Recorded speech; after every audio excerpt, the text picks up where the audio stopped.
Welcome to a Foxy Tech Tips tutorial on turning the Wi-Fi on and off on the Apple Watch Series 10.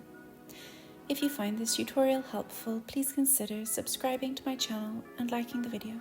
Tap the digital crown to open the app menu. Then tap the settings cog to open settings. Scroll down settings and tap Wi-Fi.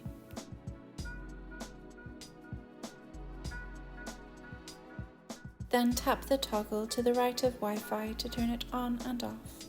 When the toggle is green, Wi-Fi is turned on, and when grey, it is switched off. You can also turn Wi-Fi on and off quickly from the control center. To do this, press the side button to open the control center. Then tap the Wi-Fi icon in the top left to turn Wi-Fi on and off. When the Wi-Fi icon is blue, Wi-Fi is turned on, and when it is black, Wi-Fi is switched off. And that draws an end to this tutorial. Please like the video if you found it helpful and subscribe to Foxy Tech Tips for more Apple Watch tips and tricks.